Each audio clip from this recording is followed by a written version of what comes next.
that little church had this big cross over the altar that was backlit, and it was always lit. And I would go out there at night, and I would lay on the floor under that cross, and I would just beg God to please, I can't stop being gay.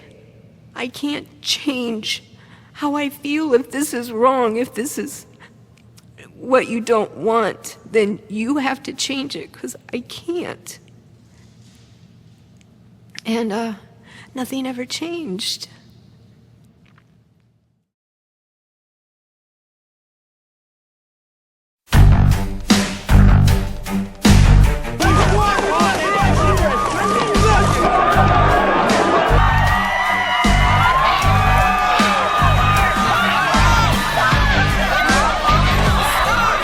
Being a homosexual and a lesbian is a ticket to hell. We ignore both in the Bible about all sorts of things.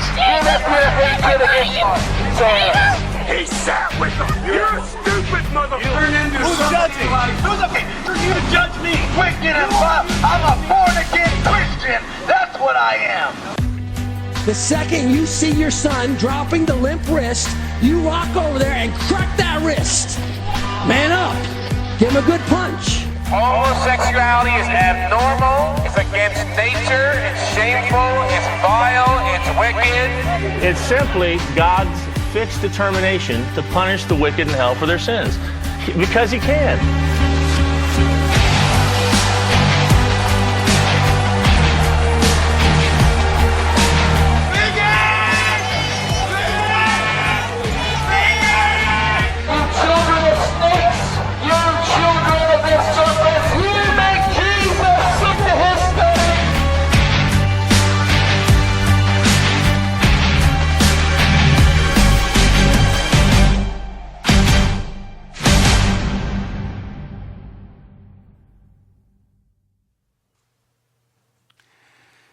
Ever since I can remember, way before I knew what sex was, I had an attraction to the same gender. From the time I was in elementary school, I began to experience feelings for other boys. And then in middle school and high school, my friends were being attracted to girls, but I was being attracted to them.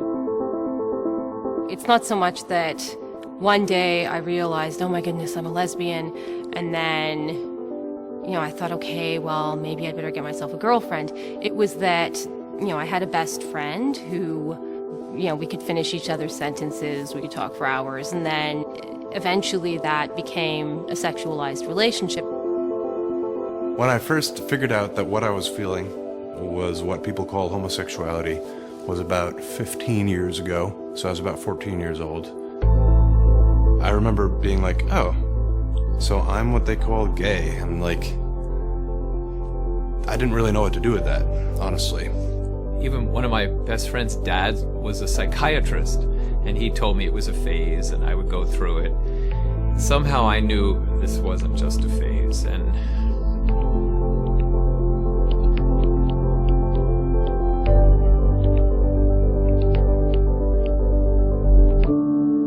my dad was an alcoholic, and he physically abused me. My mom and I were very close, and I had one sister. My mother and I were like ice toward each other, so there was no real connection there. I grew up Catholic. Again, hearing the story of conversion from my parents, they also gave me a very good Catholic education in many ways. All of that was an effort on the part of my parents to sort of give me the best that they could. I grew up in an environment feeling unwanted. My mom used to say things like, I wish you were never born to me. I felt very depressed and very suicidal when I was growing up. I was this very sensitive artist. I loved to sing, I was a dancer, and my father was like, whoa, because he was a baseball team coach. And he worked with the Little League for my whole childhood. And I tried to relate, but it just wasn't for me. My dad was very talented at working on cars and landscaping. He would try to teach me, but every time he would try, it never failed. He would lose patience and go into a rage, screaming and hollering and calling me names and swearing. He also really wasn't into sports, so he never really taught me how to throw or hit. And at school, my male peers made it very clear that I was not like them, that I didn't belong. And I'm sharing this so you can see that everything associated with masculinity scared me, terrified me.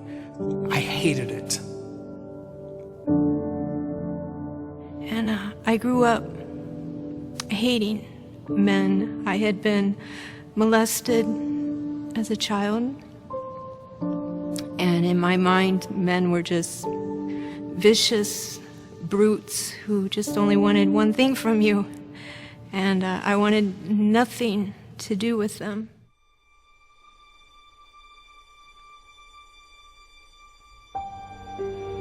You have to understand that for women especially, it's very often not so much a matter of strong physical attractions to one gender or to the other gender. It's a matter of how you emotionally interact with people. Because I always had a hard time bonding with boys my own age. I was much more sensitive, much more artistic and creative. And so it was natural for me to actually focus on hanging out with the girls because those were the activities the girls were doing.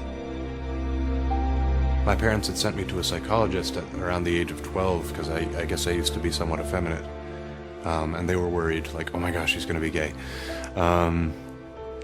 That was a miserable experience, honestly, because I had the idea that there was just something horribly wrong with me, that I was, like, abnormal in some way. They didn't say this, but that was the message that came through to me. Some of the self-talk that I used to say when I was very young was, if only I looked like him, if only I was athletic like him, if only I was strong like him, if only I could play football like him, then maybe I would fit in, maybe I would belong, maybe I wouldn't be so alone and different. There was such an intense shame and loneliness associated with that longing to fit in. I was so desperate for somebody to give me some attention and some physical affection, and I needed somebody just to let me know that I existed and that I was okay. When I became a teenager, this attraction became sexualized, and it brought me so much turmoil. I felt completely alone. I felt like a freak. I was teased, made fun of for throwing and like a girl, but it went beyond that. I would be in the classroom and there would be people behind me hitting my head during class going, fag, faggot, fag. I hated high school. In 9th grade, I had to take gym. I didn't want any part of that locker room. I was so terrified that someone would find out that I was one of them. A fag. So I had to force myself to participate. But I refused to take a shower. I just changed my shorts. I didn't care if I stunk. I was so afraid. By this time, I believed that I was gay.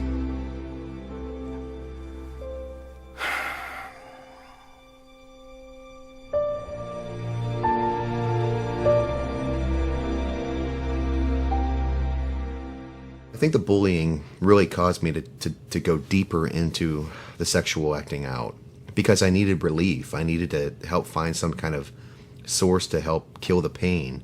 And I wasn't definitely getting that from people necessarily in the church because I didn't feel like I could talk to them about that.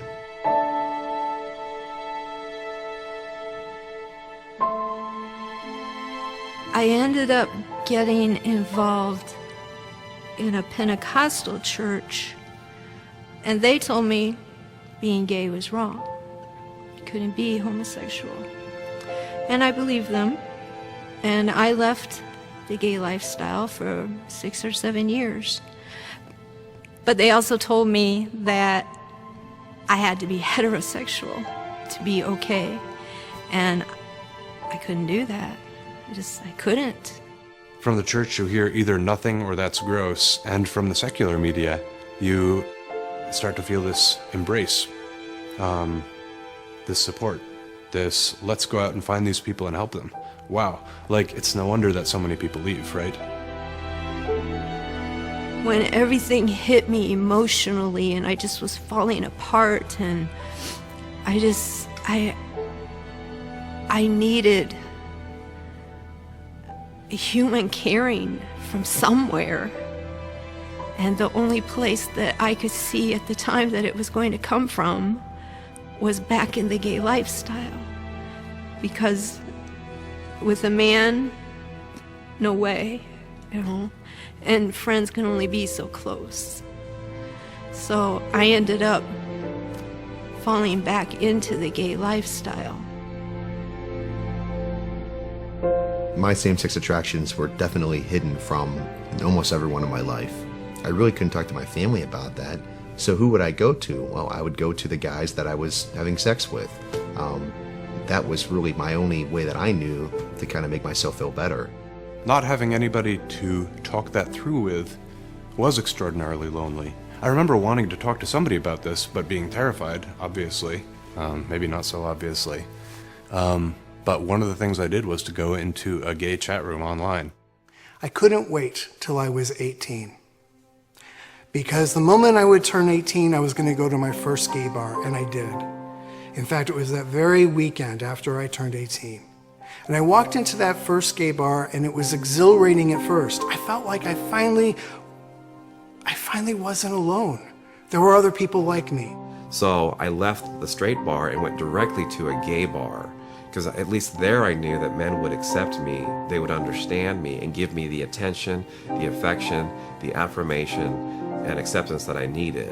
But that feeling did not last long. In fact, the depression continued to worsen.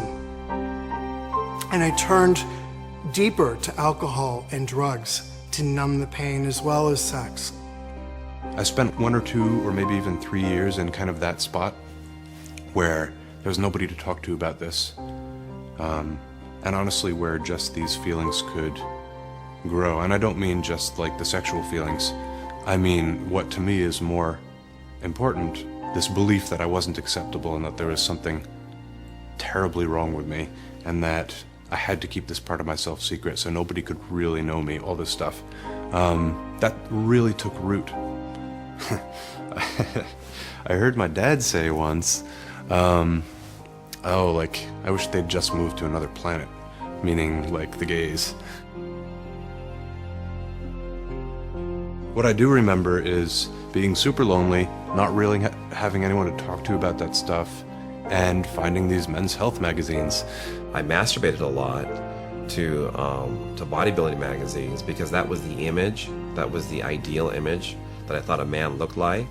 So I would masturbate to those images, not knowing that really what was going on inside of me is that I didn't feel like a man at all. So my wanting to connect and bond with men that it should have been done when I was 10, 11, 12, those needs were never met. So the homo-emotional needs became homosexualized. Eventually, you start to wonder, okay, why am I looking at these things? Why do I have these reactions? And why do I have this like sense of shame about it?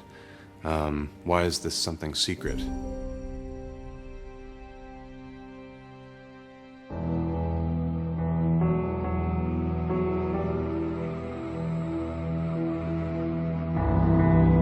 Went to college and I came out, and I had a male partner for 3 years. I said, okay, I'll start with a bisexual label, which is a very common thing for people to do.